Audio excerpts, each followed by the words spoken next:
Earning revenue in a typical medical or dental practice is a grind. See patients to get paid. What if you could have some passive income as well? Well, my guest today helps a wide variety of practices in healthcare bring passive income in the door, and he's going to share some insights to help you get started. I'm Carl White, principal at Mark Advisory Group, which is a healthcare marketing agency, and I'm also the host of Practice Care. The mission for both is the same, and that's to help private practice owners stay private. Not only is that usually what they want, but care is better when the provider owns the practice because that's when they're going to have the most freedom to make the clinical decisions they think are best. It's just not always the same when somebody else owns the practice. Eventually, their agenda can creep in. It's more for the provider to think about. Let's just keep it simple and keep it private. My guest today is Sam Patel. Sam is an accomplished serial entrepreneur with extensive experience in the healthcare sector. As an alum from Purdue University and carrying both a Doctor of Medicine and a Master's of Business Administration degrees, he possesses a unique skill set to optimize medical practices and patient care while achieving substantial profits. As the previous owner of multiple healthcare practices, Sam excels in both the initial development and long-term success of businesses in the industry. Today, he serves as an international consultant, helping thousands of practices grow, along with speaking globally at conferences. Sam, you are a busy man. We've previously established that in other conversations. Thank you for carving some time out to come on Practice Care. No, hey, I appreciate the invitation. It's a pleasure to be here. Great, great, great, great. And we're going to get into this, what we mean by passive, how to get started, everything else. But those who have listened to even a few episodes know that's not where I start. That was a short bio. That's what I asked for. Help us get to know you a bit better. Well, Carl, once again, I appreciate your time today, and I lovely having this opportunity. I really like being in part of conversations, and my history, is tiny in comparison to everyone else, but nonetheless, I think that my background provides a very unique opportunity. I started out with owning a simple health clinic that was internal medicine, medical weight loss focused, all insurance based Mm-hmm. here in the suburbs of Chicago in an affluent neighborhood of Naperville. And it was great. It was fun. I was, fresh out of school and really aggressive and very excited. And I partnered with the founder of that brand and we opened up 10 locations over a span of 5 years, but they were all insurance based. So we had the luxury of having our own ownership, but of Mm-hmm. course, we realized, okay, what do we do next? He was obviously my mentor, much older than me. I looked up to him, still do today. But we realized, okay, we got to diversify what we do. So then we decided to go into the wellness sector with medical weight loss, cash-based industry of medicine, some dabbling in the cosmetics and aesthetics as well. Mm-hmm. And we realized, wow, this is a lot of fun. So my mindset of what I thought medicine was like gravitated. So we built a couple practices and now a total of 12 clinics. And as I opened each of these opportunities and we grew and we were providing amazing patient care, I realized quickly, hey, I think that there's a difficult problem that we all face in the healthcare sector is that we don't know how to own and operate businesses. We're always manipulated by the hospital or by some group, and we just Mm-hmm. don't know how to effectively operate business. Really good at medicine. That's what they train us to do, but really bad at owning a business. So that inspired me because I feel like I had a little bit of a upper edge from my family history and certainly from my educational background of operationalizing the practice to Mm-hmm. make it fun, to make it exciting, to make it have great patient care, but also make it not take advantage of us. So that inspired me to go into the consulting arena. So I sold out of the world of the practices, had a great opportunity to move on Mm-hmm. and sell my shares and move into the sector of being a consultant. That's what Okay.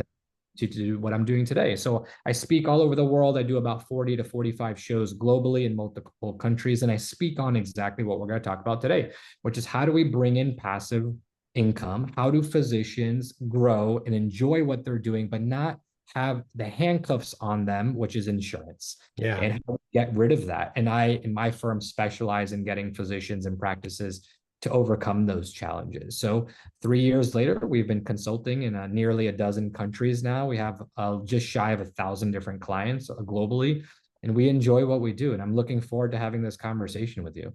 I'm curious, did you get your MBA like when you were getting your medical, do you do them together?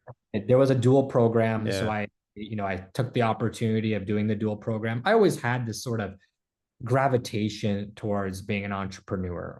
My family We're entrepreneurs. So it's just kind of part of my DNA. And I feel I recognize in our older generations that the two have to go together. If you have hopes of being in the private practice setting, you need to become a good business owner and have the knowledge to do that. And so that's the reason why I did it during the same Yeah. time. Figure. Yeah. Yeah. Because you said the words brand, diversify, and operationalize. I'm like, that's not how doctors talk. That's very, that's very business talk. Yeah, absolutely. Absolutely. Cool. So, yeah, you've got the background to see both. And so, this is going to be a good conversation. So we're talking about bringing passive income into the practice. I want to start with a definition.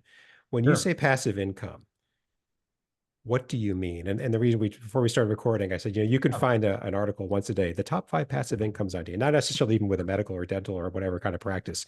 And you look Right. at the list and you're like, man, they sound like a lot of work. They don't sound all that passive or for what. So Right. what do you, let's make sure we're all talking about the same thing in this conversation. Yeah, no, I think that's a fantastic question because you're absolutely right. There's so much generalization of what passive income means. We look at that with real estate. Hey, I should invest in real estate. I should buy a complex or a condominium and Yeah. rent it out.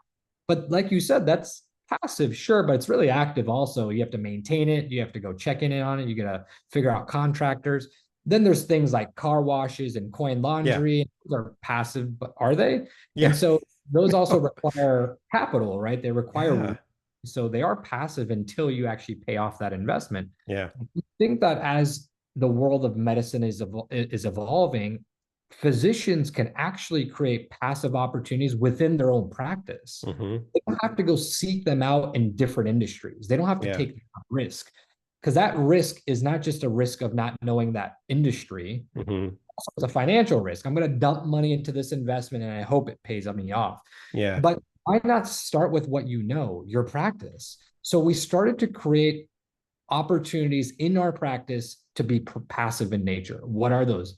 So my definition of passive opportunities are, hey, you have this patient database. You worked tirelessly to grow this practice, get all these amazing patients. You Mm-hmm. built an amazing team. Use that. Take Your advantage of. patients like you. Yeah, you have Yeah. trust, you have Yeah. loyalty, you Yeah. have commitment from them. Can we bring something internal that is passive, that doesn't require the physician? Maybe we leverage the medical assistant. Maybe we leverage the nursing staff.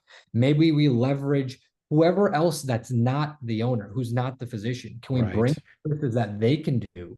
So that way, that's passively generating income. We already have the tools. We have the practice. Mm-hmm. We have the business. We Mm-hmm. have the staff. We have the patients. That's a recipe for success. Now we Mm-hmm. just put a new service. We're going to start from day one. There's less risk there. We have the fundamentals. And if our staff can generate us the revenue with other services being brought on, Mm-hmm. that's really passive and that's low risk. Then the question becomes, what are those services? Which I'm sure Yeah. we're going to talk We're going to about. get into, yeah. So that's, and I like that because look, Dr. X, if you're listening or as you listen, there's a bit of work, there's a bit of oversight, a little bit, but it's not more time for you day to day, Correct. in terms of patient care. And so that's what we're talking about. And that's very fair. And that counts as passive. It's not It's leveraging what you have already built to correct. do for you. Correct. It's not interest checks from the bank on your savings account every month, but that's as passive as it gets, but it's also quite rare. This is a large degree of passive. So, and we're going to get into like how somebody would get started. You kind of teased it a bit, but I want to get to first, what kind of barriers do you see in clients or just do you see out there that block, like I can think of some of my clients where I might say to them, have you thought about X? Nope. But we couldn't. Or and you can't get, so I want to stop there. I don't want to, what kind of barriers do you see? Yeah, the two biggest ones are confidence. Practice owners, physicians, business owners, people in the private sector, they just don't have the confidence of thinking, hey, I don't know if my patients are going to be receptive to this. I have fear. Is it going to work? Should I do this? I can just go put money into real estate. That seems to be easier. It's just that lack of knowledge, just the lack of fear, Mm-hmm. or rather having fear. And Mm-hmm. so I think that's what has inspired me. Every time I speak, I kind of just lay it simplistically. My Yeah. job is to educate. Even as a consultant, my job is to educate and say, here are the options, but further, let's talk about how these options make sense, why Mm-hmm. they. How is it going to work for you? Because when you educate a physician and you plug things together, healthcare workers think in a complex way. And so we have to explain the details because everyone in healthcare, including me, we're skeptics. Mm-hmm. Everything met with skepticism because Mm-hmm. that's how we're trained in school with health. So when we brought a business opportunity, we're like, oh no, that's not going to work. I don't know about that because it's Here's 12 reasons why it's not going to work. Well, right. Because yeah. we have a lack of confidence. It seems foreign to us. Mm-hmm. So my biggest thing is we have to overcome that fear. And how do we do that? Gain confidence. How do we gain confidence? Educate ourselves. Mm-hmm. Educate and say, okay, this opportunity, teach me, explain to me how it's going to work. Mm-hmm. That's number one. And I think number two is that it's really focused on practice owners realizing that they can actually leverage what they have and make opportunity from it, and they don't understand that. They've worked so hard to Hmm. be really focused on insurance and they're married to it. Most physicians, most healthcare workers, they don't have an exit strategy. Now, Hmm. if you create a business based off of yourself as the provider and you try to retire, well, how are you going to do that? Then your business goes away. So Mm-hmm. then all you can do is sell. But if you have the ability to semi-retire, maybe instead of working 7 days a week or 5 days a week, you work 3 days a week because the Mm-hmm. other days you're passively generating money from your same practice. Mm-hmm. I think that they don't understand the tools and the luxury they have Yeah. and make them understand that. Those are the two things that I think fundamentally people have reservation. And I understand that. Because I was there. I was Mm-hmm. like, insurance is all I know. What are you talking about? There's another world out there? No, there isn't. What are you talking about? We never taught that because we're only limited to what we were taught. And that's really what has inspired me to speak about it. Right. And so I think those Yeah. are abundance of fear, lack of confidence, and lack of knowledge and understanding how this all comes together. Yeah, and it sounds like what you're talking about is it's a business the way I say it, think of it is it's a new business opportunity with a what needs to be a highly believable clinical underpinning. So you are, oh, I don't know, like so like in your example, you had a certain set of services and then you looked at your patient database and you said, if we offered this new service, our patients, it's highly believable that a good portion of our patients need it or would I'll give you benefit from it. I'll give you an example of that. Yeah. So we saw a lot of patients that were elderly, post-pregnancy, all sorts of people, weight issues. We have this massive, huge problem of obesity now. Hmm. And all of these were the fundamental patients that we saw. We helped manage their medications, we helped manage their comorbidities, their blood pressure, cholesterol, you name it. Hmm. But we also realized that, wow, these patients have other issues too. They have vitamin deficiencies. They Hmm. also have fatigue, joint pain. They have lack of muscle. They have urinary incontinence. We can't treat those things. We have to refer that out. Or we just have to say, hey, eat better, go work out. That's wishful thinking. Yeah.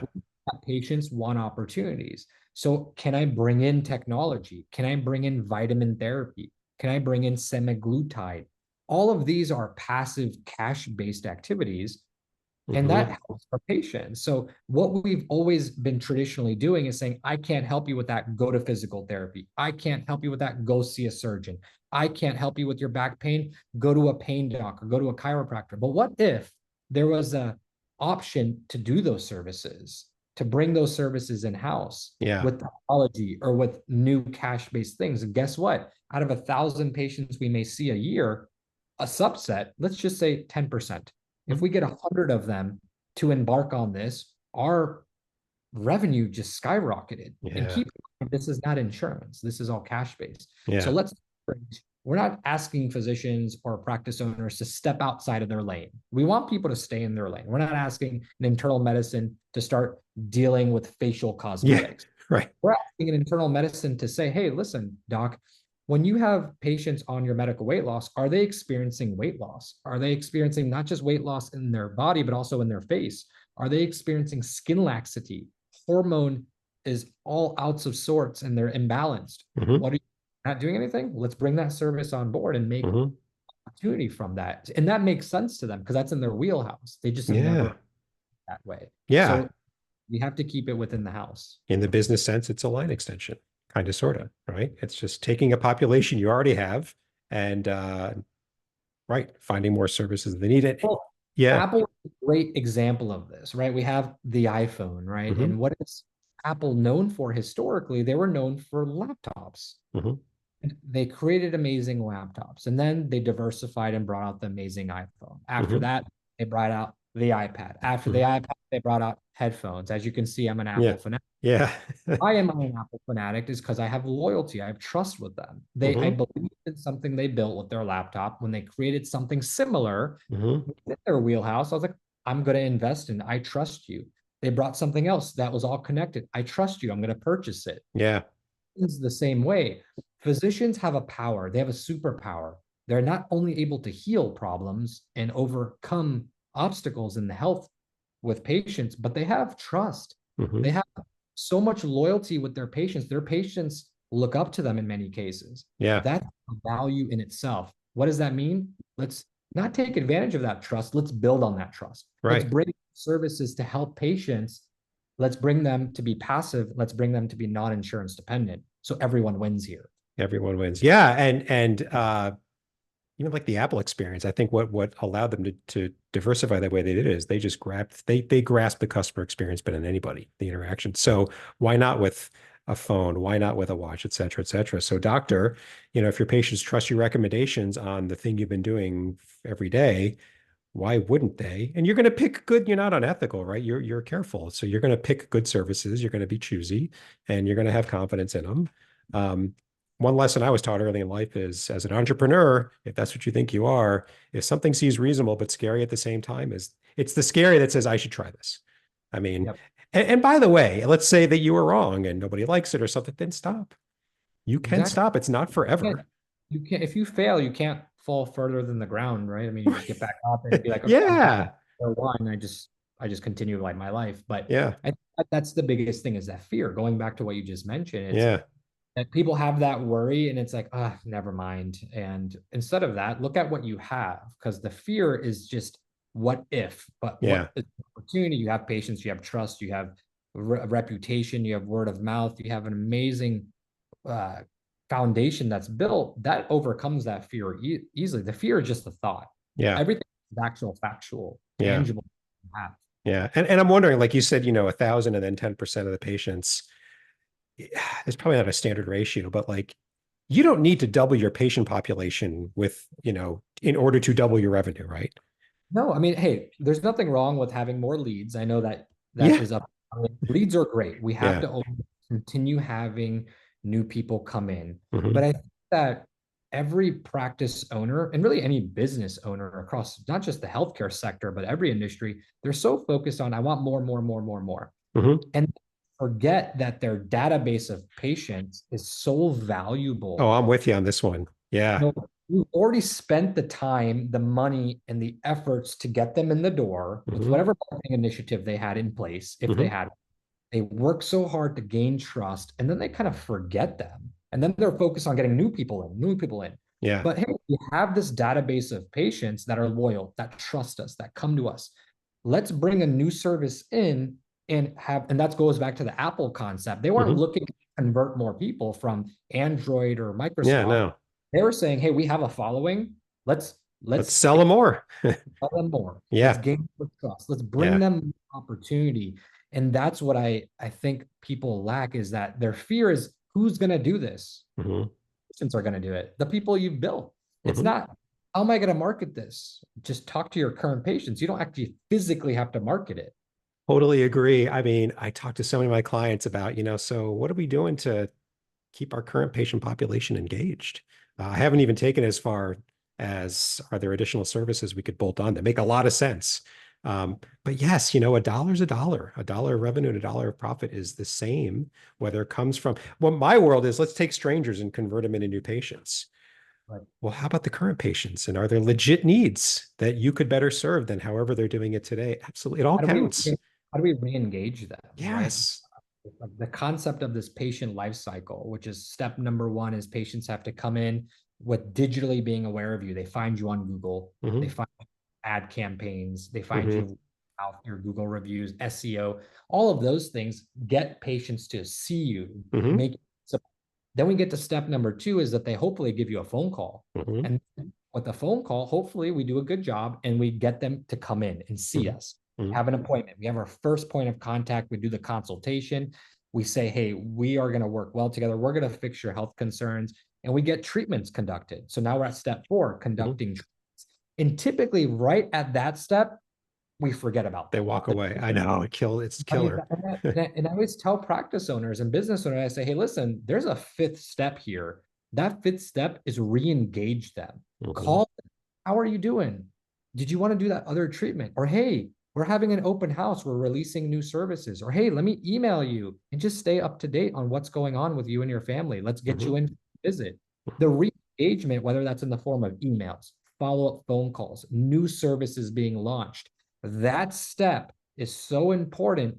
Instead of Yes. pumping more money into the first step, not that you Yeah, should, but that step, that re-engagement step from treatment to re-engagement is so critical it because is. you work so hard to get them through that Yep. cycle. Yep. Keep them in that cycle. Yep. And every dollar that you can earn by selling current patients more stuff, to be very crass about it, is a lot more profitable than every dollar spent trying to convert a new stranger into a Absolutely. first-time patient. I mean, they dwarfs. Totally agree. Um, okay, so now we've teased people long enough. So the essentials of getting started in this, we're not going to lay out the entire playbook here, but just, the essentials of how would I get started in this? If I am out there, whatever specialty you're in, internal medicine, family medicine, OBGYN, chiropractor, dental, whatever your background is in, we all have the same challenges, and that's being 100% focused and married, for lack of a better terminology, to insurance. Hmm. That has been our livelihood. We wait for that reimbursement, and we are now all learning that that is not as fun as it used to be. We're waiting forever for reimbursement. And if and when it comes in, it's a fraction of what we were expecting. And that's And before change happened, the whole change story. the, And oh my God, I'm not getting anything. I mean, that's not a very fair thing to like light a fire to people, but sure, holy crap, who thought of that before it happened? but you're absolutely right. And on top of that, we're having to do what? Spend more money as practice owners to find billing staff and go back and chase after it. And it's like, is it worth chasing after a $60 reimbursement? Because I have to pay this staff member to do that. Yeah. So realizing that, okay, if I want to do passive, what is that passive and how do I get started? The place to start is asking your colleagues, going to conferences, and just doing research. So, Hmm. for example, if you're in the internal medicine or family medicine world, Hmm. you can look at hormone replacement therapy, medical weight loss that's cash based. Not everyone's going to qualify for medical weight loss. So, can we do a compounding pharmacy that's well established, that's safe? And can we bring this as a cash based service? Hmm. So, saying, hey, I can't help you because your insurance won't reimburse for it. But I now expanding on that and saying, hey, but I have a cash based opportunity for you. We can do the Hmm. same service. It's all cash, but it's going to be significantly cheaper than having to pay out of pocket with insurance. Now, if you're in the OBGYN world, you're dealing with urinary incontinence. So, are we able to repair that? Can we bring on technology to Hmm. help alleviate that concern? There's amazing technologies out there. If you're a dentist, I would look at, okay, hey, we do veneers, we do full mouth reconstructions, but people still have concerns about their face and their muscles of their face to enhance that smile.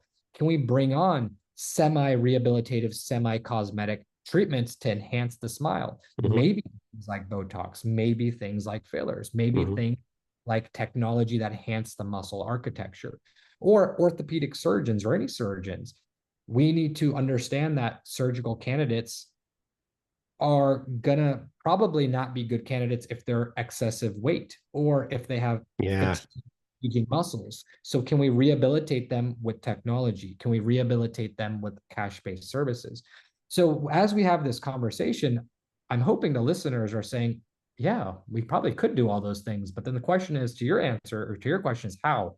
Hmm. Go to conferences, find a coach. I think that this is the biggest mistake I made. And I Hmm. think I don't want to speak on behalf of all the healthcare people out there, but what I've learned from the thousands of people I've spoken to is that they're they want to pretend they know everything because that's just how we're taught. We know everything. And you know everything in medicine, but we don't in the business world. And that's Hmm. okay. You don't have to have the answers. And I don't think that it's because we're arrogant. I just think that our industry has formulated us into this. We Hmm. have been taught to be competitive. We have been taught to not ask for help. We have been taught to be lone wolves. We've never had a wolf pack. We've always been lone wolves. Mm, You have a wolf pack, and that is the industry. Go mhm. and ask colleagues. Everyone's always more than welcome to reach out to me and say, hey, my background is this, that passive generation of revenue. What does that look like? I'm Mhm. happy to send an email with a response back. Find a mentor, find a coach, go to a conference, be curious, educate yourself. Yeah. Going to having fear, having a lack of confidence. Those two are because you're not educated enough in this sector. Go seek out that knowledge. Speak to people that are doing this. And if you don't know who in your industry is doing this, ask me. I'll set you up with a colleague and say, hey, listen, here's a dentist, here's an OBGYN, here's a chiropractor, here's a family medicine doc that went into the passive journey. Have a conversation, pick their brain. Yeah. So that's the first step is the information is not going to come to you. You have to No. go find it. And there's Yeah. so many resources in the form of conferences, in the form of coaches, in the form of mentors, in the form of your own colleagues. And if you Yeah. need getting there, I'm happy to always help. There's so many resources, opportunities out there. Yeah.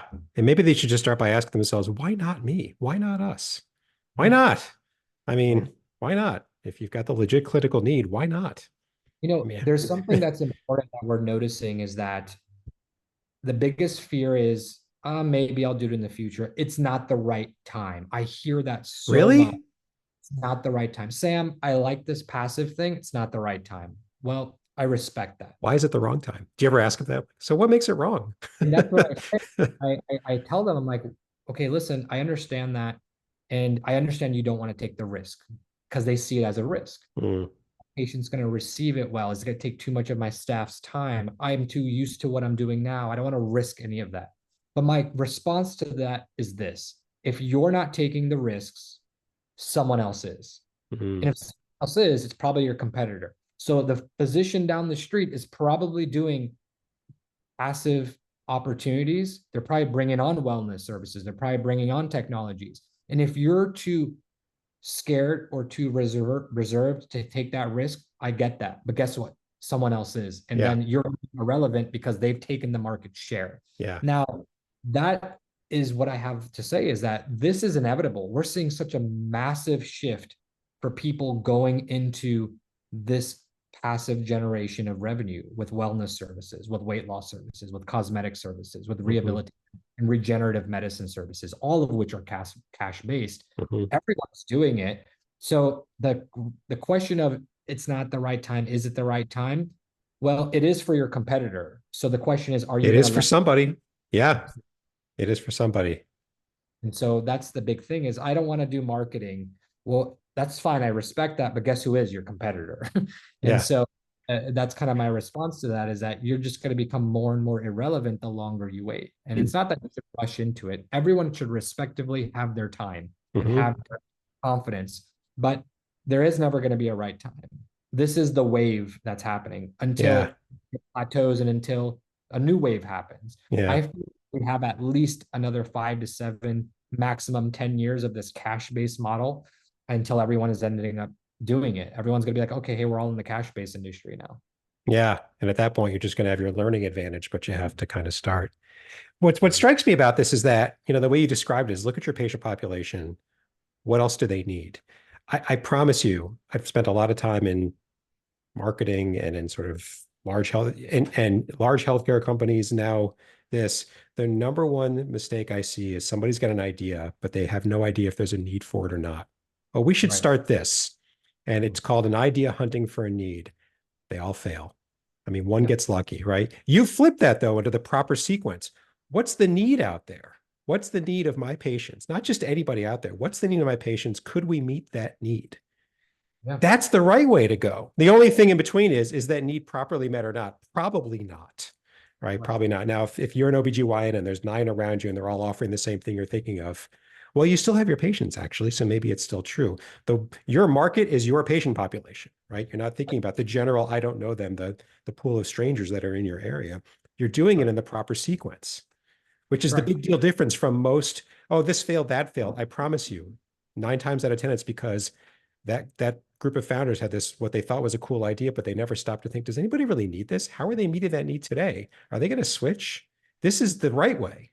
Right. So hopefully And that allays fears of listeners because it's the right absolutely. way. I think that's so well put because that's how I when I have one-on-one conversations with people that are interested in this concept, I just simplistically say, okay, hey, what is your background? Oh, you're an internal medicine, family medicine doctor. Okay, great.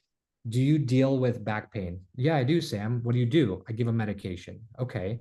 Do you deal with weight concerns? For the people that qualify, I do. What do you do for the people that don't qualify? Nothing. Okay. Do you have people that come in with urinary incontinence concerns? What do you do for it? Oh, you send them to a physical therapist so they go somewhere else? Okay. Do you have patients that have drastic weight loss, but then they're dealing with deficit of muscle? They have all this skin laxity. Now they have lack of confidence because they look strange. Do you do anything for them? No. So then I say, what if you could solve all their problems? What if you could help them with Mhm. their sagging skin? What if you could help them with their hormones? What if you could help them with their urinary incontinence? And they'd be like, oh my God, I would have hundreds of patients.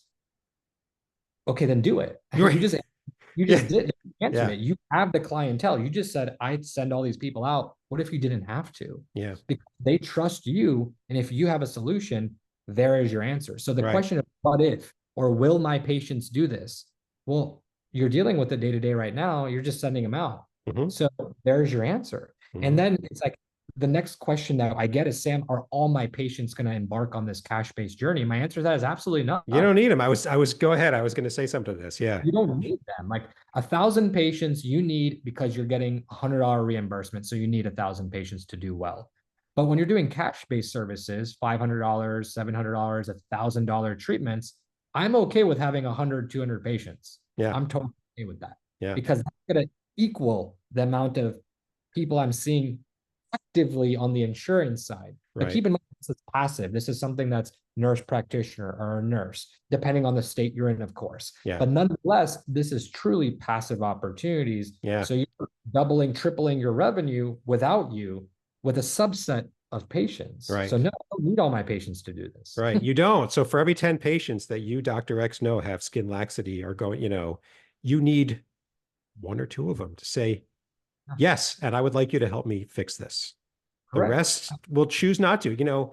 For every 10 of anybody who have X problem, only a subset are one, willing to solve it, two, with you, but you don't need all 10. And just so get your headspace, like, oh, they're not my patients are good. Well, which one? Like enough with the everything or nothing. Well, that also inspired a thought that just came into my mind that I hear so often is that physicians and practice owners will say, Sam, my patients already complain about their $20 copay. There's no way they're going to want to pay $200, $300, $500, $1,000 for this cash services. They complain to me about their $20 copay.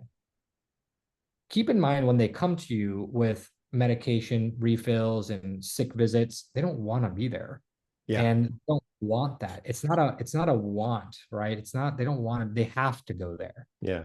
So when you create an opportunity where they want something, they want their urinary incontinence to go away. Hmm. They don't want the sagging skin. They want their hormones to be optimized so they have energy, so they are active, so they're not fatigued. Those are desires. People desire something, they will pay for it. If I Hmm. want a nice car, I'm going to go buy it. If I want to go on a vacation to relax, I'm going to invest in that because I Hmm. want. So if we Yeah. bring want service, if we bring in a desirable service, which all of these things are, Hmm. forget the copay. I understand that mindset because they're like, oh, they already complained $20. But keep in mind that's $20 that they don't want to be spending. And I Yeah, asked and them, it's wrapped up in the decades long experience of what I think healthcare ought to do for me. And so the complaint about $20, you're right, is totally 1,000% unrelated to, wait, you could fix this? Yeah, we right. could. And the They're question, not try. I was thinking of I shop at Costco sometimes, and there's whole aisles of luxury cars right, going to Costco. So it's just people will pay for what they value, right, you know? correct. So don't equate them. Don't talk yourself out of it because they bitched about a There's a $20 huge, copay. there's a huge value in. I like to use the examples of hormones, medical weight loss, and urinary incontinence. With hormones, people are tired all the time. Tired leads to mood instability. Mood Mhm. instability leads to not having motivation. That creates conflicts and issues within the relationship, within family. If I can simplistically fix that with hormones, which is cash based, a patient's going to say, you can fix all those things for me. I will invest in that. I will pay for it today. Yeah. The weight loss thing, if someone can regain their confidence, lose weight, and have ability to have opportunity to move faster. And keep in mind, they're saving money. Mhm. They're going to have less health risk, less healthcare costs. They're Mhm. going to be reduced in the amount of money they spend for food. Mhm. They're going to actually save money by investing in their health now. Mhm. Same thing with urinary incontinence. As we age, or even post-pregnancy, men and women, they don't want to urinate themselves accidentally. You think that if you say, hey, I can fix that for $1,000 treatment, they're going to say, oh, absolutely. Because guess what they're doing? They're not living their full life. They're also paying money for diapers and pads. That's thousands of dollars a year they're Mhm. spending. We can relieve that. So we have to give them the value. Yeah. If we do, they'll believe in it. If they believe in it, they will convert. Right. Just like you mentioned, people believe in it having a nice car. They have a nice designer purse, a nice watch because they believe in it. And So they're they'll pay. buying bulk apples at Costco because that's what they value. And so, yes, no judgments. Do It's I just enjoy funny. paying $1,000 for this phone? No, but I believe in it and it makes my life easier. So I Yeah. do, Yeah. right? We have to understand the value. And the Yeah. value is not the same weight as a $20 copay patient. Correct. Correct. This is awesome. We could go on and on and on, but in the interest of bite-sized advice, we got to bring ourselves to the finish line. We covered a lot, but the first question I ask every guest to wrap it up is anything you think we should have talked about that we just didn't talk about? I've really enjoyed today's conversation. I think it's a great overview of this world and really just breaking that shell, right? I mean, this industry has been covered with this shell, and it's like, hey, we don't know anything outside of the sphere. We know insurance, we're comfortable. We've really settled, for lack of a better word. And I think like it's now about cracking the shell and saying, what else is out here? What Yeah. opportunities are out here? Why not me? Yeah, and Yeah. my thing is, if you have that curiosity, if you're wondering what can I passively do to generate income, to generate revenue that's not focused on you, start with what you know. Start with where you're at. Start with your home and your child, which is your practice. We Hmm.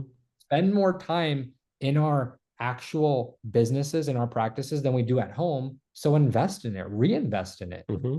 spend more time with our family or work family than we do our actual family. Reinvest in them, give them the opportunity to do other services. They have skills. Let's get the most out Yeah. of it. Yeah. Start with that. So ask yourselves, I think that's the only thing I would probably add to this is look at what staff you have, what motivates them. Hmm. If you bring on a cash-based services, are they interested in doing it? Are they going to be incentivized? Do they get bonus structures? Are they going to be seeing this service as an opportunity for them to grow financially in your practice? Hmm. And I can guarantee you the answer to that is yes, but we have to Hmm. start with that. And Yeah. so that's probably the only thing I would probably add to this is what staff do you have and how do we get the most out of them? Yeah. And I was going to add, because you kind of hit the next question too, which is how would somebody get started? And I was thinking, what if you and your staff or you and your colleagues are both just kind of at your next meeting say, what are the what are the most common questions patients are that they're talking about that just seems like concerns they might have? Like, don't filter it yet and start to group them. Go, wow, we see a pattern. Seems Right. like it seems like a lot of our enough of our by the way, if 3 or 4 patients mention even remotely the same thing, I promise you there's more that out there that are thinking it. So I think maybe you that's start there, brilliant. Ask your nursing staff because they spend more time with the patient. Go, Yeah. are they mentioning, do we do this? Do we do that? Ask your front desk person, ask your receptionist. Are we getting Yes. calls for random things that we don't do? Yeah. Like, are we Yeah. getting calls for Botox? Are we getting calls for IV therapy? Are we getting calls for urinary incontinence repair? And if so, how often? Oh, wow, we Hmm. get phone calls. That's probably a sign as to your thing. That's a fraction of the people that are actually speaking up. Yes. So I love that. Start with your staff and ask yourselves, really ask them, what questions and curiosities and inquiries are we getting that we don't do? And Yeah. make that start there. That's great. Maybe you could start there. Yeah, keep it simple. And then Sam, you help people with like you obviously you do, but if you just want to just give like a quick overview of what you guys do to help with this, that'd be Yeah. So, great. when I started in this world and I built those dozen practices, I realized, okay, there's so much lack of knowledge and lack of confidence, lack of education. So my consulting firm works with all types of practices that are just starting. They're just getting their roots established. They don't even have a name established. Hmm. All the veteran practices that have been around for 3 generations that just want to move to the next journey. Hmm. So whether you're making 100,000 a year or whether you're making $8 million a year, and everyone in between, everyone wants to move up to the next level. Everyone wants to take themselves out of the equation, because the one thing we cannot buy is time. Mhm. We're always going to continue to age, which means Mhm. that as we continue to age, we lose time, which means we lose opportunity, which means we need to create that opportunity. So my Mhm. firm focuses on, okay, hey, listen, you have practice, you are looking to go into the cash-based industry, let's do an audit. Let's figure out how we can do that. Let's figure Mhm. out what staff you have. Let's figure out how to leverage your staff. Let's see what type of patients come in through your doors, what volume of patients, at what frequency, what services are you provided. Then my firm will say, this, and this service matches you. Now Mhm. let's implement it. Let's train your staff on this. Let's get you set up on this service. So I had these plastic surgeons that I'm working with down in Alabama. They want to do medical weight loss.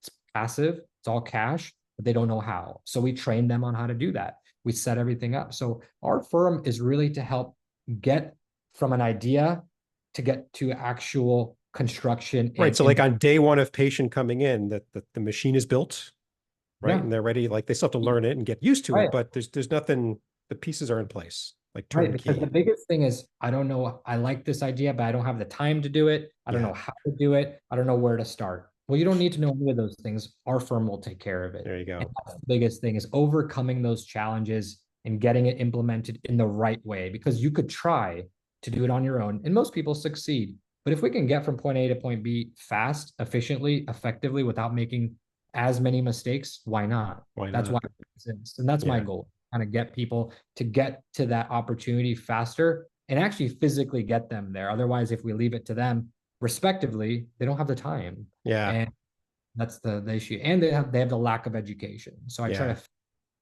Yeah. And of course you could try it on your own. And if you want to, you should do so. You're absolutely. probably going to get it wrong and just get ready for it to get up and keep trying. Um, but yeah, then you could call Sam. So yeah. Happy to Yes. help. Perfect. This has been great. I'm so excited by this idea. It just makes a lot of sense. And I love how the, need first, business extension to solve the need. That's the proper sequence. Thank you so much, Sam, for coming on Yeah, thank you. Practice Care and introducing us to this. Well, hey, I appreciate you taking the time and having the opportunity for myself to speak with you. As a fantastic conversation. Looking Yeah.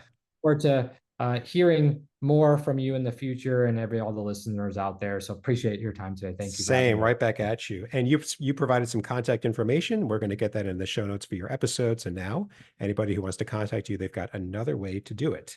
Couple of points before we wrap up. First, if you're someone like Sam or us and you try to serve private practice owners, or if you're a private practice owner yourself, either way, you've got some experience or expertise on the business side of private practice, please, we want you to come on Practice Care and tell the world about it. In the show notes for Sam's episode and every episode, there's a link, a couple of clicks, really easy. Tell us what's on your mind so we can get you scheduled as soon as possible. And finally, we are on Apple, we're on Spotify, Amazon, YouTube, pretty much every player and platform. Please subscribe. We drop a new episode every week, and the easiest way to stay up to date is to subscribe. Thanks very much, and until next time.